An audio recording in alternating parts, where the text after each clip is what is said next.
80,000 কোটি টাকা শেখ হাসিনা এবং তার পরিবারের নামে বাংলাদেশ থেকে পাচার হয়েছে।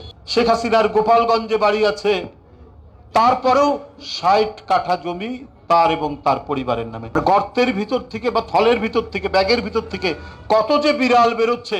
তো এই কারণেই বেগম খালেদা জিয়াকে বন্দী করে রাখতে হবে, কারণ তার এই অপরাধগুলো, তার অন্যায়, তার মহা দুর্নীতিগুলো যেন কেউ কথা না বলতে পারে। এই কণ্ঠরোধ করার জন্যই বেগম খালেদা জিয়াকে বন্দী করে রাখা হয়েছিল। এটা তো আজকে সুস্পষ্ট। আজকে সাইমা ওয়াজেদ পুতুল শেখ হাসিনার মেয়ে, 60 কাঠা জমি পূর্বাচলে, শুধুমাত্র শেখ হাসিনা এবং তার পরিবারের নামে 60 কাঠা জমি, তার মধ্যে 10 কাঠা হচ্ছে সাইমা ওয়াজেদ পুতুল তার নামে। মানে বাংলাদেশের যে কোনো জায়গায় যে কোনো সম্পত্তি যেটা ভালো মনে করেছে, শেখ হাসিনার পছন্দ হয়েছে, সেটাকেই সে আত্মসাৎ করেছে একটা কি বলে যে নামমাত্র একটা আইনি কাঠামোর মধ্যে। আইনি কাঠামোটা কি? শেখ হাসিনারই তৈরি করা।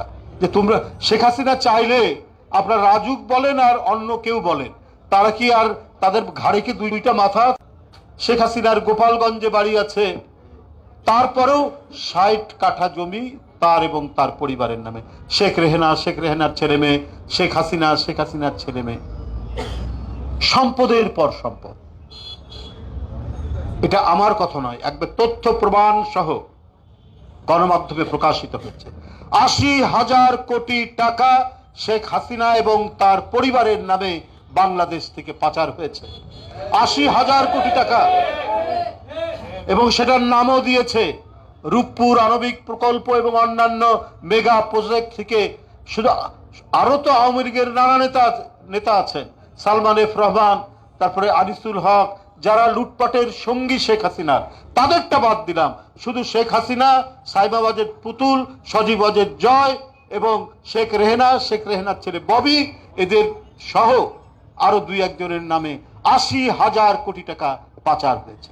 তো শেখ হাসিনা তার এই অন্যায়, তার এই অবৈধ লুটপাট, গোটা বাংলাদেশের সম্পদকে নিজের আঁচলের মধ্যে বেঁধে রেখে তিনি দুঃশাসন কায়েম করেছিলেন। আর এই দুঃশাসন কায়েম করতে গেলে আপনার বিরোধী কণ্ঠকে স্তব্ধ করতে হবে, বিরোধী কণ্ঠের প্রধান নেত্রীকে কারাগারে রাখতে হবে, যেভাবে সাদ্দামরা করেছেন, যেভাবে আরো অন্যান্য ফ্যাসিস্টরা করেছেন, ঠিক একই কায়দায় একই কাতারে শেখ হাসিনা তাই করেছেন।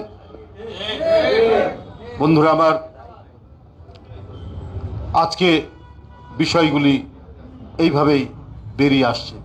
মানে গর্তের ভিতর থেকে বা থলের ভিতর থেকে, ব্যাগের ভিতর থেকে কত যে বিড়াল বেরোচ্ছে, সাদা বিড়াল, কালো বিড়াল, লাল বিড়াল, একটার পর একটা বিড়াল বেরিয়ে আসছে, যেটা আসল রং এখন আমরা দেখতে পাই। সবচেয়ে দামি ফ্ল্যাট তার ভাগ্নির নামে, যে আবার ইংল্যান্ডের এমপি, এখন ইংল্যান্ডেই আপনার পত্রপত্রিকায় বেরিয়ে আসছে, এবং তাকে তার যে অর্পিত দায়িত্ব একজন মন্ত্রী হিসেবে, সেটা করতে নিষেধ করে দিয়েছে সেখানকার সরকার। পার্লামেন্টে বলেছেন যে বিধির বাইরে যেতে পারবে না।